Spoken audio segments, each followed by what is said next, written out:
bahwa Satgas Pencegahan dan Penanganan Kekerasan Seksual di Undana baru saja dinobatkan sebagai Satgas atau Satuan Tugas PPKS dengan praktek baik terbaik di seluruh Indonesia. Komitmen Bapak Rektor itu tinggi dan beliau tegas. Beliau memberi kepercayaan kepada Satgas untuk melakukan yang terbaik. Beliau ingin agar kekerasan seksual, pencegahan dan penanganannya diletakkan sebagai prioritas dari program kerja beliau. Apabila mengalami hal yang demikian, hubungilah Satgas. Di dalam Satgas, kita memiliki 3 divisi penting. 1, divisi penanganan kasus. Yang kedua, divisi psikologi. Lalu yang ketiga, divisi medis. Kita selalu mengumumkan kepada dunia bahwa kita masyarakat beradab, kita masyarakat agamais, kita negara yang paling santun. Sekarang kita sedang ditantang. Apakah klaim-klaim seperti itu masih bisa kita pertahankan ketika angka-angka kejahatan terhadap peradaban manusia meningkat setiap waktu?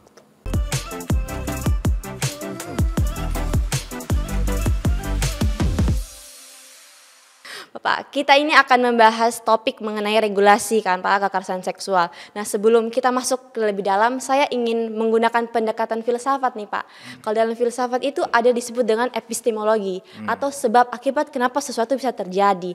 Nah, menurut Bapak, dengan pengalaman kasus yang telah Bapak tangani, faktor utama apa yang menyebabkan terjadinya kekerasan seksual bisa terjadi? Oke, epistemologi itu adalah filsafat ilmu. Akarnya ilmu pengetahuan. Benar sekali. Oke, dan dia berbicara banyak dialektika di sana termasuk sebab akibat. Tapi sebelum menukik ke pertanyaannya, pertama-tama saya ingin sampaikan kepada mereka yang akan menonton atau mendengarkan podcast ini bahwa Satgas Pencegahan dan Penanganan Kekerasan Seksual di Undana baru saja dinobatkan sebagai Satgas atau Satuan Tugas PPKS dengan praktek baik terbaik di seluruh Indonesia.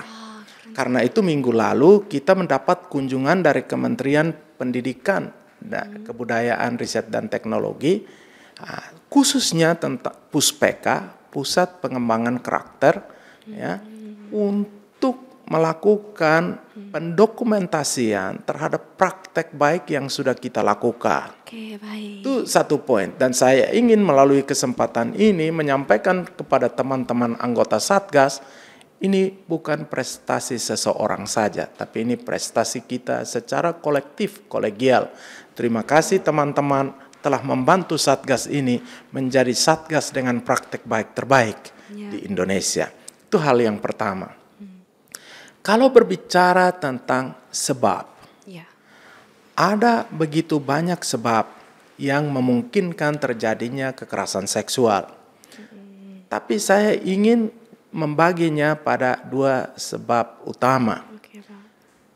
Pertama adalah sebab-sebab yang ditimbulkan karena ketidakpedulian masyarakat terhadap isu ini. Mereka menganggap kekerasan seksual itu antara ada dan tiada.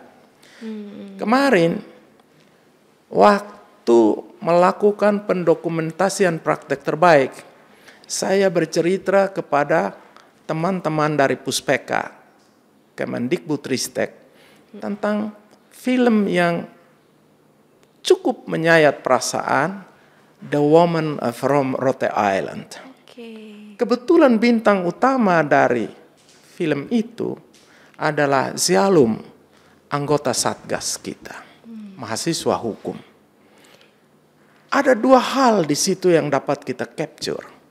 Yang pertama, film itu menggambarkan bagaimana komunitas kita memandang dan mempraktekkan kekerasan seksual. Tentu tidak semua, tapi sebagian besar film itu menggambarkan tentang apa yang saya maksud tadi. Dan juga kepada Zialum, anak kita atau teman kami di Satgas yang bermain sangat all out. Film itu sudah diputar di Busan dan di Barcelona dan menjadi film yang cukup memukau penonton. bagaimanapun Shalom dapat bermain dengan all out, tentu karena ia terlibat di dalam Satgas dan mendapatkan sentuhan-sentuhan tentang isu kekerasan seksual yang perlu dilawan. Itu satu. Ya, ketidakpedulian orang terhadap isu kekerasan seksual yang menempatkan kekerasan seksual itu seolah-olah ada dan tiada, membuat kekerasan seksual itu menyebar dalam keadaan silent community. Karena mereka tidak mengatakan apa-apa tentang ini. Bahkan ada yang mungkin berpandangan itu kan aib. Oke, setuju Pak.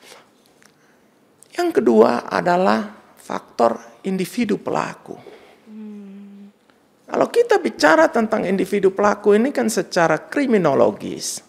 Itu kejahatan pada umumnya. Tapi kekerasan seksual pada umumnya terjadi karena pertama, niat pelaku, kedua kesempatan. Tugas Satgas terkait pencegahan sebenarnya ada di dua titik itu. Bagaimana agar membunuh niat yang ada pada pelaku? Bagaimana caranya? Edukasi, sosialisasi, dan terutama sensitisasi. Kalau sosialisasi, kita berusaha mencari teman yang sepemahaman. Kalau edukasi, itu kita berusaha mengubah pengetahuan dia. Dari tidak tahu menjadi tahu. Mengubah sikap dia. Dan yang terakhir, mengubah perilaku dia. Jadi ada 3 poin di situ. Ya, knowledge, attitude, and practice. Knowledge, attitude, and behavior. Itu 3 kunci.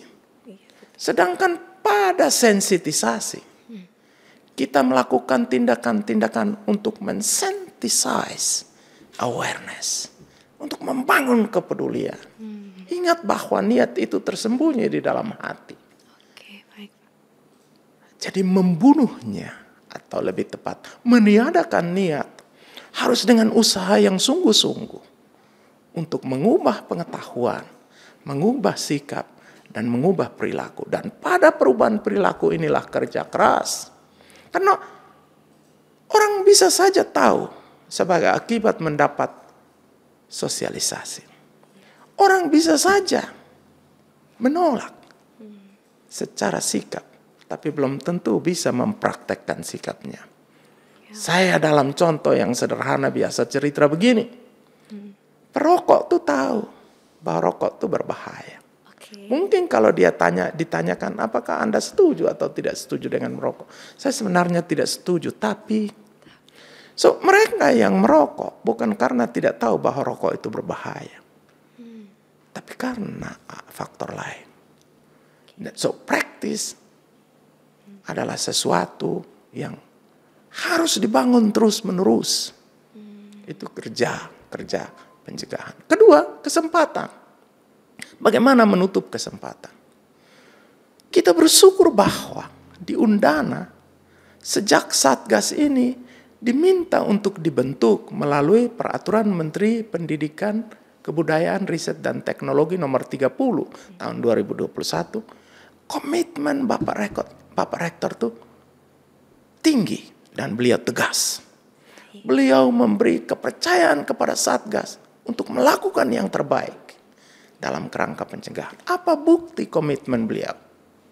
Apa buktinya? Pertama, kita lihat bahwa beliau itu dilantik menjadi rektor pada bulan Januari 2022. Dan peraturan rektor pertama yang beliau buat adalah peraturan rektor nomor 8 tahun 2022 yang terbit di bulan Maret.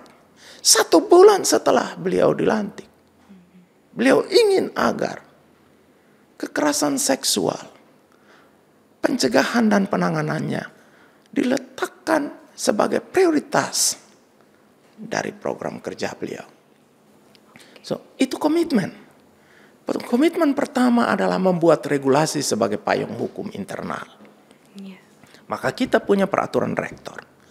Kedua, beliau juga membentuk Satgas, Satuan Tugas, dengan surat keputusan rektor nomor 1313 tahun 2022. Itu tahap yang kedua. Tahap yang ketiga, beliau juga memberikan dukungan sarana prasarana yang cukup nyaman bagi Satgas untuk bekerja. Ruang pemeriksaan yang tertutup, dan seterusnya, dan sekretariat, dan seterusnya. Nah, kalau sekarang kita berkeliling di kampus Undana, nampak bahwa suasana kampus cukup nyaman dengan penerangan yang memadai, dengan trotoar yang luas.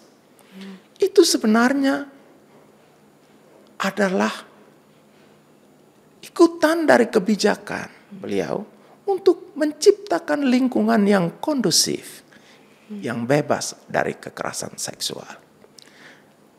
Di beberapa spot ada pembangunan halte, bukan untuk tempat berhenti angkutan, karena kan angkutan umum tidak masuk ke dalam kampus. Ya.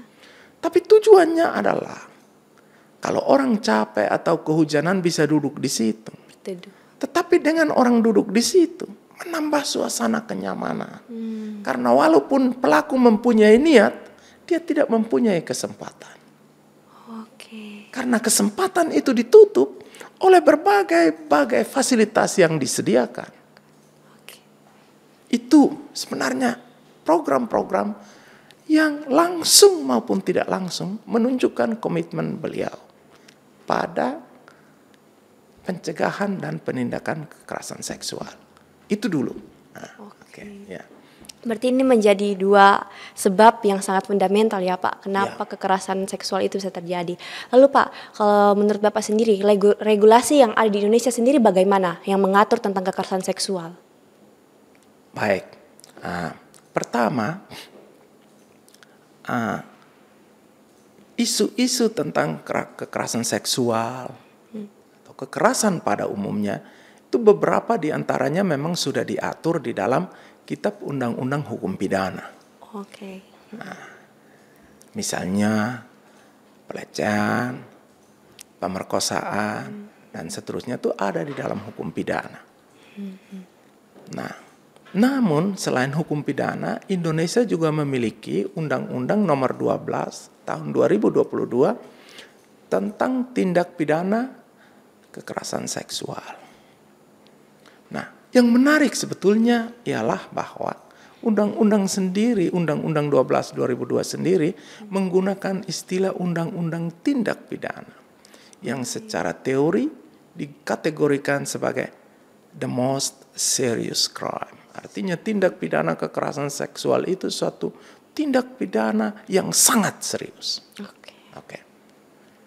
Tapi juga kita perlu melihat bahwa undang-undang itu baru terbit tahun 2022. Padahal peraturan Menteri Pendidikan, Kebudayaan, Riset, dan Teknologi nomor 30 tahun 2021 sudah terbit mendahului. Dengan mana mau dikatakan bahwa inisiatif untuk menginisiasi pencegahan dan penanganan kekerasan seksual itu sebenarnya dimulai dari atau cikal bakalnya ada terlebih dahulu di Kementerian Pendidikan dan Kebudayaan, Riset dan Teknologi, yang terutama menginstruksikan agar semua perguruan tinggi wajib membentuk Satgas. Tuh. Jadi kita lihat bahwa upaya-upaya melalui Kementerian Pendidikan dan Kebudayaan itu sebenarnya mengutamakan pendidikan karakter sebagai bagian integral dari pendidikan kita, dan bahwa kekerasan seksual itu merusak karakter, merusak budaya bangsa, bahkan merusak kehidupan dan peradaban manusia. Benar. Itu sebenarnya mengapa kementerian melalui Puspeka, Pusat Pengembangan Karakter itu memandang penting untuk menyampaikan regulasi terkait dengan anti kekerasan seksual. Dan sekali lagi kita di Undana beruntung bahwa kita mempunyai peraturan rektor tentang itu, ya, yang mencoba membreakdown, mencoba mengoperasionalisasi ketentuan dari peraturan menteri yang mungkin dalam hal-hal tertentu bersifat generik. Ya. Benar sekali. Oke, karena kita sudah dapat informasi tentang ternyata ada nih aturan di Indonesia, khususnya di Undana sendiri, satuan tugas untuk melindungi mahasiswa dari kekerasan seksual. Lalu Pak, bagaimana untuk jenis-jenis kekerasan seksual yang diakui oleh hukum? Oke. Ya Pak. Banyak sekali. Oke, banyak ya. Dan itu bisa diambil atau dipelajari, terutama para mahasiswa kalau mau melakukan penelitian, bisa masuk ke link yang disebut Puspeka Kemendikbud. Puspeka itu Pusat Pengembangan Karakter, ya, di Kemendikbud. Nah, di situ ada berbagai-bagai contoh yang bisa di-capture. Tapi yang menarik ialah banyak di situ yang sebenarnya kita tidak sadari sebagai kekerasan seksual. Justru menjadi hal yang dilarang. Misalnya pada saat perpeloncoan menyuruh orang berlari dengan badan telanjang walaupun dia laki-laki, itu kekerasan. Oke, baik Pak. Atau mengeluarkan tindakan yang mengganggu kenyamanan, bersiul, hai sayang. Iya, catcalling. Catcalling di tempat pangkalan ojek atau tempat di mana mahasiswa-mahasiswi lain berkumpul dan lain sebagainya. Tidak hanya kita berpikir tentang pemerkosaan dan pelecehan seksual, tapi yang verbal, terutama yang membuat seseorang merasa tidak nyaman, yang mengganggu kenyamanannya, yang di luar kehendaknya, itu kekerasan seksual. Ya, itu. Luas sekali pengertiannya. Ya, di dalam undang-undang kita bisa melihat definisi kekerasan seksual itu di pasal 4 dan pasal 5 undang-undang tentang tindak pidana kekerasan seksual. Ya, banyak sekali di situ. Tapi yang lebih terperinci dan operasional dapat di-download atau diambil dari link Puspeka yang ada di Kementerian Pendidikan dan Kebudayaan. Ya, karena itu kalau saya jelaskan nanti 1 jam sendiri lengkap dengan modus-modusnya. Nah, itu ya. Lagi pula sekarang pembelajaran itu tidak dengan mengatakan semua. Kalau Anda berinisiatif belajar, masuklah ke link itu. Ya, benar, saya setuju. Nah, nanti saya share linknya. Baik. Siap, terima kasih Pak. Lalu Pak, jika kita sudah mengetahui nih ada berbagai macam jenis kekerasan seksual, lalu apa yang harus dilakukan ketika korban nih mengetahui hak-hak hukum mereka, apa yang bisa mereka dapat? Pertama, kalau mengalami kekerasan seksual, mintalah bantuan kepada Satgas. Ini kalau mahasiswa. Mahasiswa Undana. Atau Civitas Akademika Undana. Iya. Karena begini, yang menjadi korban kekerasan seksual itu bisa pertama mahasiswa, kedua tendik, ketiga dosen. Namanya kita bicara Civitas Akademika. Yang menjadi pelaku potensial juga bisa dosen, bisa tendik, bisa mahasiswa. Mahasiswa kepada mahasiswa lain, mahasiswa kepada dosen, mahasiswa kepada tendik, tendik kepada mahasiswa, tendik kepada dosen, dosen kepada tendik, dosen kepada mahasiswa. So, potensi pelaku itu harus menyangkut Civitas Akademika. Itu satu, ya.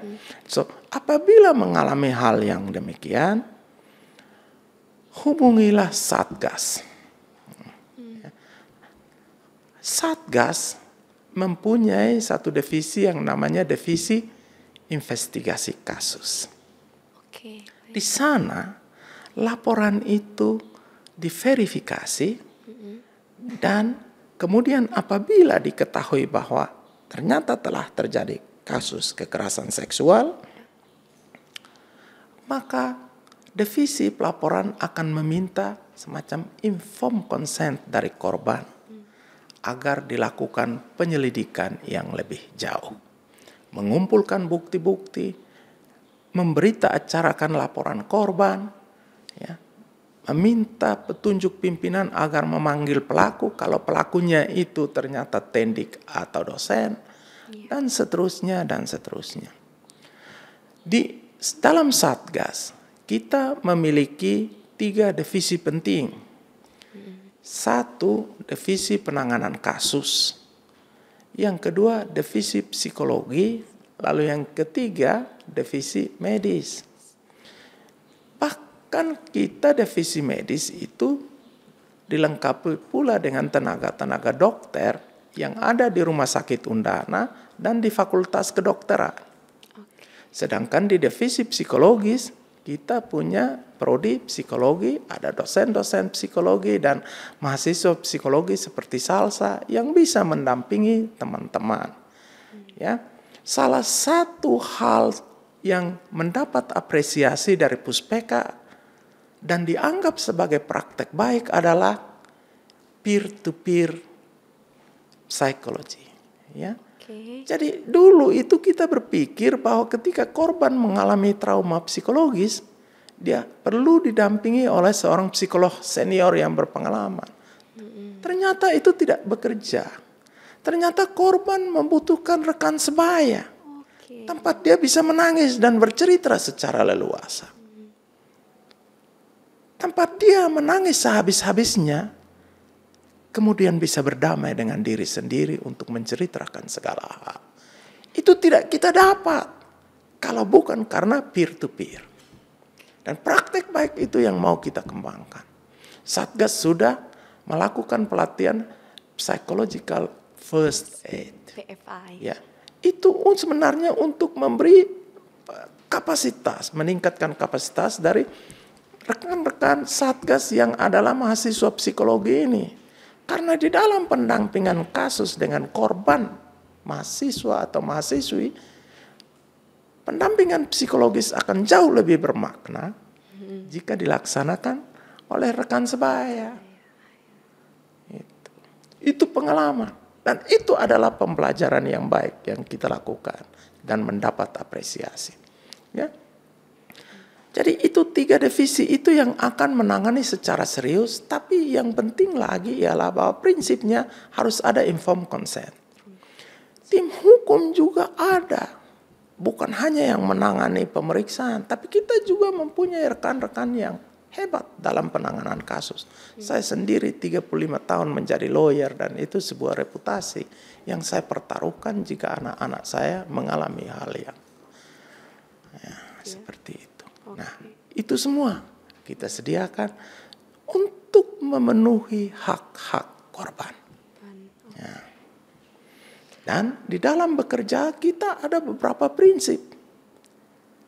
Dapat saya sebut. Yang pertama adalah option for the victim. Kita berpihak pada korban. Tidak sekedar berempati, tidak. Kita berada bersama korban sampai urusannya tuntas. Itu. Yang kedua, konfidensial kita kerja. Jangan cerewet. Jangan mengungkap identitas korban. Unlink, anonymous. Oleh siapapun. Kita hanya mau membongkar itu atas perintah pengadilan. Untuk menjamin bahwa kalau ada confidentiality, kalau ada informed consent, kalau ada prinsip unlink, anonymous, maka akan tercipta trust. Kita bekerja di area yang sensitif, yang korbannya selalu terpuruk. Karena itu trust atau kepercayaan adalah kata kunci. Tempat di mana ia bisa mengeluh, bahkan bisa menangis untuk menumpahkan semua. Sampai akhirnya speak out. Itu prinsip. Ya. Dan menjaga itu semua butuh integritas. Terima kasih. Makanya penting adanya ini satgas ya Pak di setiap universitas Ya. untuk mencegah kekerasan seksual. Lalu Pak, menurut Bapak sendiri langkah-langkah yang tepat dan yang harus diambil saat melapor jika korban mengalami kekerasan seksual itu seperti apa? Baik, oke.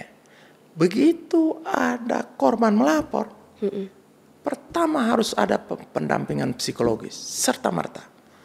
Untuk begini, memutuskan untuk melapor saja itu butuh perjuangan sendiri. Iya. Maka pendampingan psikologis itu adalah untuk membuat ia kemudian nyaman setelah menceritakan laporannya. Jadi pada saat pelaporan, dua divisi itu harus bekerja sama.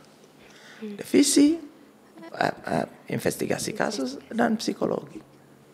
Itu mendampingi dulu sampai dengan ada informed consent.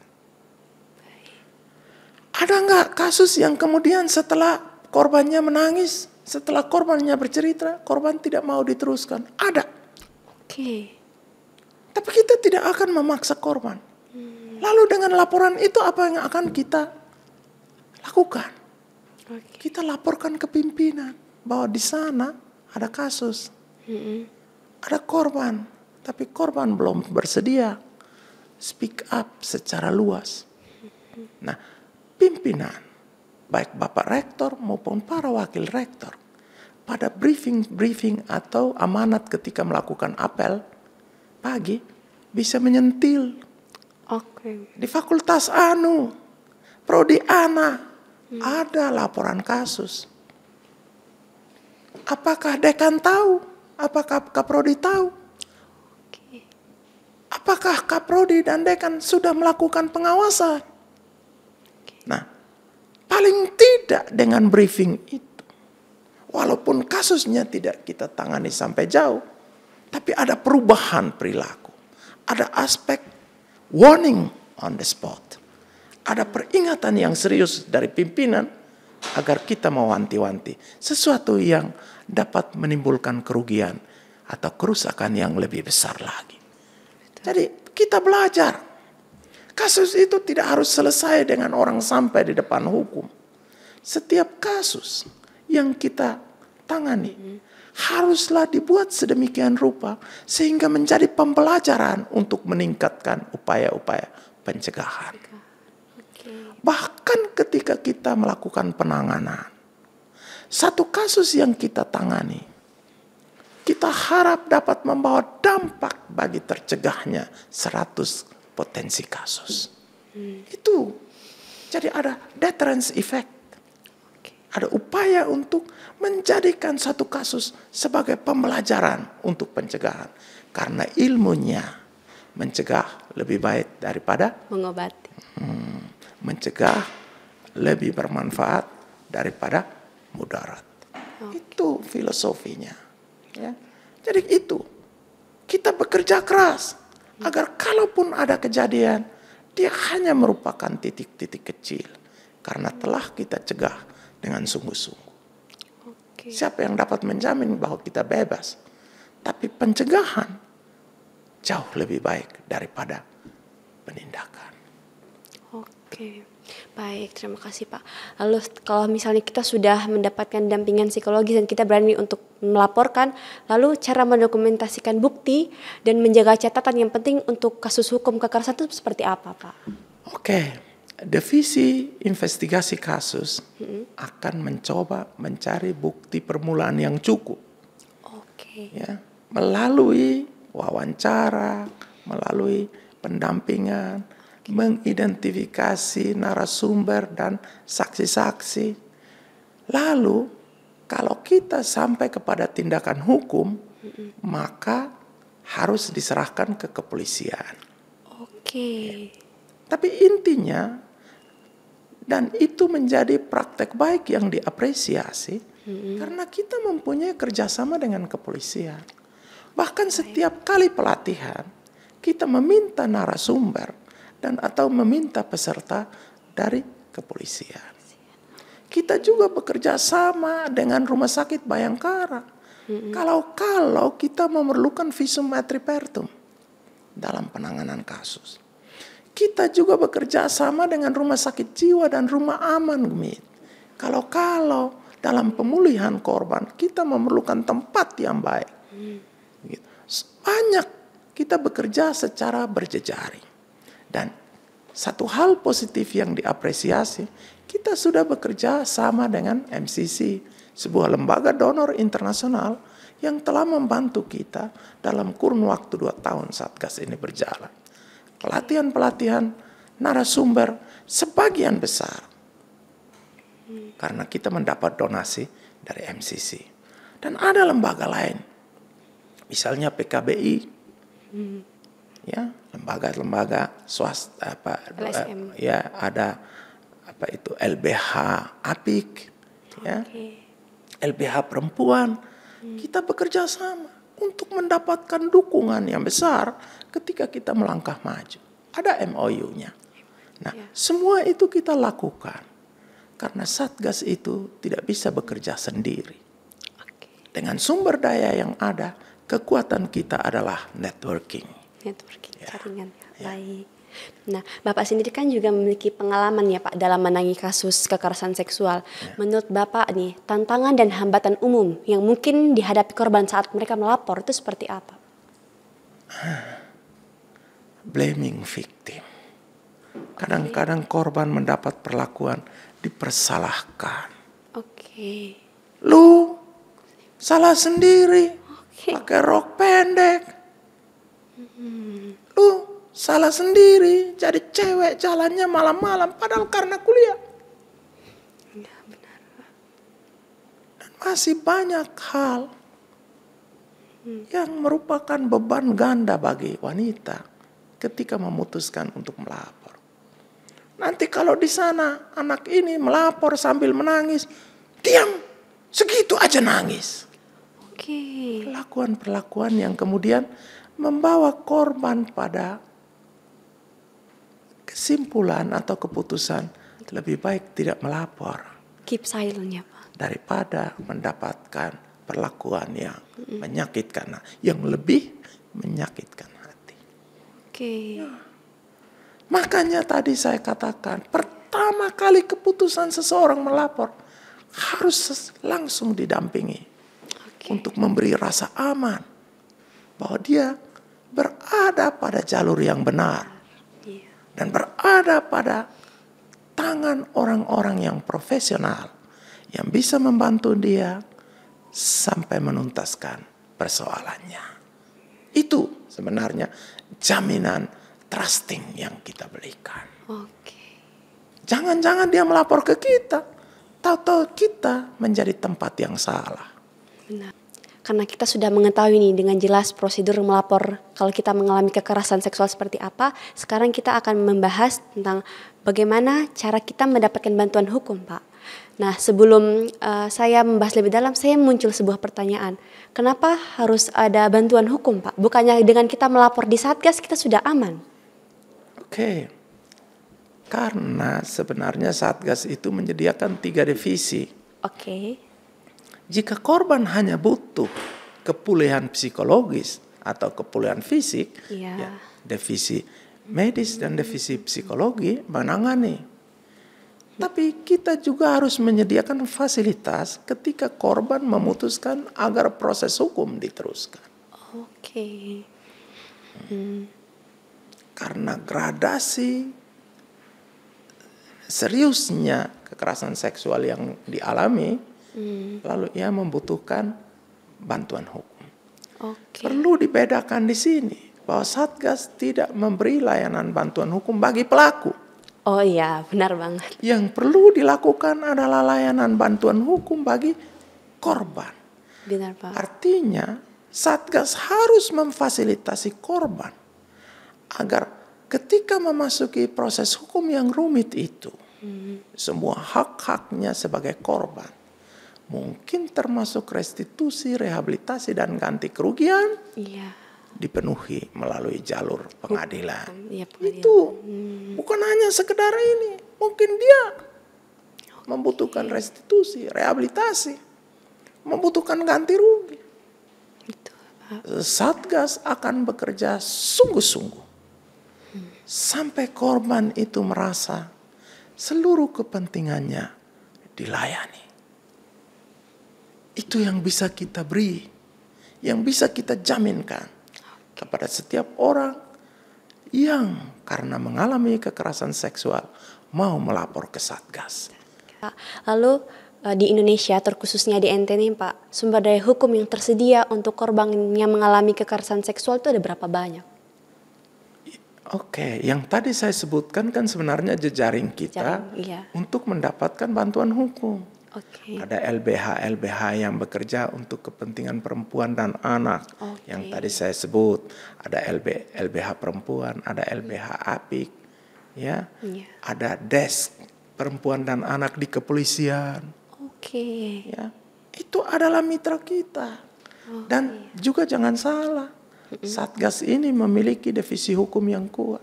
Karena kita juga punya sumber daya yang memadai di Fakultas Hukum. Oke. Ya kan? Sekali. Itu semua adalah kekuatan bagi kita untuk memberi layanan. Kita di sini juga punya sumber daya. Tapi jika diperlukan, kita bekerja sama dengan lembaga lain. Di kepolisian ada desk perempuan dan anak. Ada LBH APIK yang bekerja melindungi atau memberi bantuan hukum bagi korban kekerasan seksual. Bagi perempuan korban kekerasan seksual. Untuk tidak memberi kesan seolah-olah korban harus selalu perempuan. Ada korban laki-laki walaupun jumlahnya tidak sebanyak dengan perempuan. Tapi kita menyediakan diri untuk semua itu.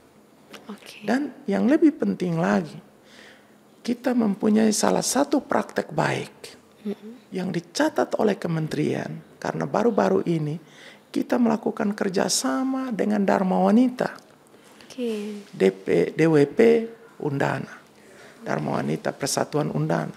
Dan dalam kerjasama itu kita melakukan 2 perlombaan yang sangat bermakna. Perlombaan pembuatan poster pencegahan kekerasan seksual. Itu kita dalam perlombaan mana kita mendapatkan 115 poster terbaik. Untuk setiap saat dapat kita gunakan dalam kampanye-kampanye pencegahan. Kita juga membuat lomba video. Dan mengumpulkan lebih dari 50 video pendek yang berisi pesan-pesan. Itu dilakukan oleh mahasiswa Undana. Tidak melibatkan peserta dari luar. Dan walaupun dengan peralatan yang sederhana, video-video itu cukup layak untuk ditonton. Terutama pesan pencegahan yang disampaikan. Dan sebagai ketua Satgas, saban kali menyampaikan pesan pada kerjasama dengan DWP, saya selalu sampaikan bahwa DWP bekerja sama dengan Satgas karena kita ingin agar dalam pencegahan dan penanganan kekerasan seksual ada wajah ibu di sana. Tempat di mana anak-anak bisa menangis dan mengeluh. Tidak hanya kepada Satgas, tapi juga kepada ibu-ibu. Sebab saya percaya pada pesan yang disampaikan oleh seorang psikolog hebat, Laila C.H. Budiman. Itu seorang psikolog dan dosen Fakultas Psikologi UI yang pada waktu saya remaja menjadi pengasuh rubrik konsultasi psikologi di Kompas, terbit saban Rabu. Pada satu bagian Laila Budiman menulis, pacar hanyalah kudapan, tapi seorang ibu adalah pesta besar. Jadi memberi wajah ibu dalam penanganan, pencegahan dan kekerasan seksual itu penting dan strategis. Itu poinnya. Ya. Siap, baik Pak. Ya, karena kita sudah mengetahui ya bagaimana bantuan hukum yang kita bisa dapat, kemudian kita juga sudah mendapatkan informasi tentang dukungan bagi korban kekerasan seksual selama proses hukum. Itu bisa didapat di Satgas Undana ya Pak. Lalu Pak, saya ingin bertanya lagi nih. Hak-hak korban dalam sistem hukum itu apa yang bisa mereka dapat Pak? Apakah privasi dan perlindungan dari intimidasi juga terlindungi Pak? Oke, justru itu adanya Satgas untuk itu. Oke. Dalam pengalaman kasus-kasus yang kita tangani, ada intimidasi dari keluarga pelaku. Iya. Tapi kita memberi jaminan dan bahkan menantang si penantang. Oke. Kalau Anda berani, ayo. Kami ini orang-orang terpelajar Oke. yang tidak akan memilih cara-cara free fisik yang brutal. Oke. Tapi kalau Anda ingin bermain di ranah hukum, ayo. Dan akhirnya itu mereduksi kebrutalan pelaku dan keluarganya yang kadang-kadang dengan itu mengintimidasi korban Iya. agar berhenti atau menghentikan laporannya. Tapi Pak, kalau misalnya ada beberapa kasus yang pelakunya adalah orang-orang dengan penguasa yang tertinggi Pak, mereka bisa saja membalikkan fakta, itu bagaimana Pak? Membalikkan fakta. Oke, kita tidak boleh berasumsi ya. Oke, baik. Itulah pentingnya kalau terjadi kejadian kekerasan seksual itu, kita amankan keterangan awal dan TKP. Itulah yang biasa dibuat juga oleh polisi. Ketika ada laporan, dia amankan TKP agar tidak hilang jejak kekerasan itu. Dengan cara menaruh polis lain. Oke. Kalau kita di Satgas, karena prioritas kita itu pada pencegahan dan penanganan di dalam kampus, kita amankan barang bukti dan keterangan dari korban. Iya, betul. Dalam kasus-kasus yang saya tangani, keterangan korban saya ambil pada saat yang paling original, dan kalau nanti korban memutuskan agar kasusnya dilanjutkan, sebelum saya lanjutkan membuat rekomendasi kepada Pak Rektor, saya tanya ulang, apakah Anda tetap pada keterangan yang dulu pernah diberikan? Tetap. Yang kedua, apakah Anda tetap kasusnya diteruskan? Saya tetap. Baru saya kirim. Oke. Jadi kita bekerja dengan steps yang sangat profesional, pasti, dan dengan kehati-hatian yang tinggi. Karena Satgas itu memberi rekomendasi kepada Pak Rektor dalam pengambilan keputusan. Jangan sampai Bapak Rektor mendasarkan keputusannya pada bahan yang tidak cukup. Oke. Itu sebenarnya tugas Satgas. Nah, kita kan masih membahas tentang sistem hukum nih Pak. Lalu bagaimana jikalau korban ini merasa hak-haknya itu dilanggar? Mereka harus mengadu kemana Pak? Kalau dia punya hak dalam proses hukum dilanggar, kan kita tetap mengadu kepada si pelanggar yang ada dalam proses hukum itu. Dilanggar di tingkat mana? Di tingkat penyidikan, kita lapor kepada atasan. Dilanggar di tingkat pengadilan, kita lapor kepada misalnya Mahkamah Agung atau Komisi Yudisial, dan seterusnya dan seterusnya. Semua itu ada fasilitasnya, ya. Tapi kita harus proporsional, mengidentifikasi adanya pelanggaran itu, apakah ada atau tidak, kemudian memformulasikannya dan mengirimkannya kepada pihak yang berkompeten. Nah, untuk menjaga agar itu tidak terjadi, kita juga bekerja sama dengan media. Di Undana ada media yang hebat. Kalau saya tidak salah itu ketuanya namanya Ibu Elis atau siapa itu. Nah, itu semua adalah jejaring kita untuk melakukan social control terhadap tiap-tiap kebijakan dan langkah yang diambil, baik secara internal maupun eksternal. Ya. Melalui media sebagai sarana kontrol, kita berharap segala sesuatu on the track. Kalau kita berbicara dengan hak-hak korban, pasti kalau ada korban itu pasti ada pelaku kan Pak? Nah, saya ada sedikit research melalui Detik News, tercatat dari data Komnas Perempuan ada 4.179 kasus kekerasan seksual pada rentang tahun 2002 sampai 2023. Nah, menurut Bapak sendiri, kenapa sampai sistem hukum bagi pelaku sendiri itu bagaimana Pak? Kenapa dia punya angka itu kasus sangat tinggi? Oke, ya. Tinggi atau rendah itu adalah statistik kriminal, harus dibandingkan juga dengan kondisi kasus yang lain. Oke, baik. Ya kan? Nah, itu relatif menyebut angka itu yang tinggi atau rendah, tapi kita harus bicara tinggi rendah dalam ranah perbandingan. Cuma bagi saya apapun itu, ya, karena standing point kita adalah bahwa kekerasan seksual itu adalah kejahatan terhadap martabat manusia, kekerasan terhadap kehidupan, maka angka itu memang sangat fantastis. Di sebuah negara yang mengklaim diri sebagai masyarakat religius di sebuah negara yang mendahulukan agama daripada yang lain. Kita masih mencatat angka setinggi itu. Artinya, kemudian kita harus bertanya, apakah kita ini sungguh-sungguh beragama dan sungguh-sungguh mengutamakan nilai-nilai agamawi dalam setiap tindakan kita. Hukum hanya pelengkap. Hukum hanya menjaga agar sebaiknya tidak terjadi. Dan kalaupun terjadi, ada penyelesaiannya.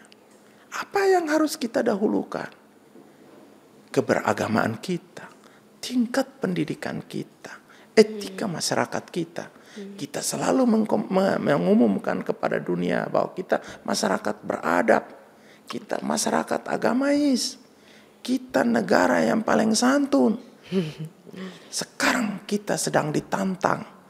Apakah klaim-klaim seperti itu masih bisa kita pertahankan ketika angka-angka kejahatan terhadap peradaban manusia meningkat setiap waktu? Oke, Itu sebenarnya. Jadi ini tantangan bukan hanya untuk kita, untuk masyarakat Indonesia. Tetapi yang lebih penting ialah bahwa jika itu dilakukan atau terjadi di kampus, dan kampus tidak lakukan apa-apa, melainkan menjadikan itu sebagai pembiaran, maka kampus yang seharusnya menjadi tulang punggung bangsa dalam mencerdaskan kehidupan bangsa, perlahan-lahan akan rusak. Mau merusak satu bangsa, rusaklah sistem pendidikannya. Maka semua akan selesai. Jadi kampus mengemban tugas yang berat yang diperintahkan oleh the founding fathers, yang diperintahkan oleh proklamator melalui undang-undang dasar kita, bahwa tugas negara mencerdaskan kehidupan bangsa. Itu tugas negara. Kalau sistem hukum sendiri bagi pelaku itu seperti apa, Pak? Ya, ada hukuman yang berat. Oke. Bahkan dulu kita berdebat, orang mau kebiri, tidak boleh. Itu kan hukuman penjaraan sebetulnya. Oke. Tapi kalau kita masih bertengkar tentang itu, kapan akan ada penjaraan? Oh, betul. Kan hukum itu akan efektif jika ia punya sanksi yang tegas, sanksi yang berat, sanksi yang bersegera. Itu. Ya kan? Betul. Karena kejahatan itu akan subur jika sanksi tidak bekerja pada dia. Lalu untuk sanksi sendiri untuk para pelaku tuh seperti apa, Pak? Ada untuk saat hukuman penjara, tadi yang saya sebut. Ada hukuman mati. Oke. Pernah dengar kasus pemerkosaan di Tangerang yang setelah diperkosa korbannya dibunuh dengan memasukkan ganggang pacul ke dalam rahimnya? Pernah dengar? Itu hukumannya mati. Itu kejahatan. Kejahatan seksual. Apalagi yang tidak ada. Tapi kalau manusia itu mau tidak jerah, ya tidak jerah aja. Kan seharusnya pertimbangan pertama tadi itu. Agama, pendidikan, hukum. Hukum itu the last resort. Ya, setuju. Gitu. Jangan dikira orang hukum itu suka menghukum. Kalau semua orang bisa ditobatkan atau dibuat sehingga tidak melakukan kejahatan, itu apa? Itu. Kita sekarang sedang ada dalam beban ganda. Ya, karena apa? Jumlah orang yang dihukum dan masuk penjara itu jumlahnya membludak sedemikian sampai penjara-penjara itu mengalami overcrowded. Oke. Kita mau bangun tambah berapa ribu penjara kalau kita tidak berhasil mencegah kejahatan.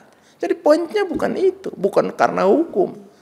Tapi karena perilaku manusia yang teredukasi tadi. Apakah semuanya itu hanya formalitas? Atau memang untuk menjaga akhlak moral? Itu poinnya. Wah, hati-hati ya bagi untuk para pelaku, hukumannya itu sangat-sangat berat. Dan Pak, kalau kita membahas tentang, tadi kan kita sudah membahas tentang korban dan pelaku. Sekarang untuk sanksi Pak sendiri, apakah ada perlindungan hukum bagi yang saksi? Perlindungan hukum bagi saksi, Ya. itu tadi, unlinked anonymous. Tapi kalau saksi mengalami ancaman yang serius, kan ada undang-undang perlindungan saksi dan korban. Ya. Jadi tidak usah khawatir. Menurut saya poinnya bukan di situ. Poinnya tadi itu adalah apakah korban merasa cukup nyaman. Oke. Itu semua fasilitas disediakan oleh negara. Apakah edukasi kita ini sudah jalan dengan baik sehingga menciptakan suasana yang kondusif bagi orang untuk melapor. Undang-undang perlindungan saksi itu undang-undang. Dan itu ada meminta langsung dari kepolisian. Kasus kekerasan seksual, kasus orang yang menjadi whistleblower dalam kasus narkotika, itu selalu diancam. Karena itu kita memerlukan perlindungan saksi dan korban. Sekarang ini seseorang yang mau ungkap kasus korupsi bisa diincar untuk dibunuh. Jadi bukan hanya kekerasan seksual, maka kita punya undang-undang perlindungan saksi. Memahami bahwa saksi dan korban perlu dilindungi itu sudah fix. Ya, sudah fix, kita punya undang-undangnya. Tapi meyakinkan bahwa dia berada dalam ancaman yang serius itu yang perlu kita buat. Jadi saya ingin memberikan sedikit kesimpulan Pak dari diskusi kita mengenai cara mengatasi kekerasan seksual, regulasi dan hak hukum bagi korban. Nah, ini menjadi sebuah topik yang sangat penting dan relevan. Ini juga merupakan kesempatan bagi para pejuang aktivis anti kekerasan untuk berbagi wawasan dan strategi bagaimana cara untuk mencegah kekerasan seksual. Dan topik ini juga bertujuan memberikan dukungan pada korban dan serta mengedukasikan pada masyarakat bahwa hukum ada. Dengan demikian, podcast ini tidak hanya berperan sebagai platform advokasi atau juga sebagai sumber informasi, tapi ini berharga, informasi yang berharga bagi korban sebagai peringatan untuk para pelaku. Oke Pak, sebelumnya adakah closing statement-nya untuk episode kita pada hari ini? Nah, saya kira itu speak up. Oke. Jadi saya kemarin sampaikan begini. Don't close your eyes. Don't close your ear. Don't close your mouth. Speak up. So there is no sexual violences spreading anymore. Itu pesan dari saya. Oke.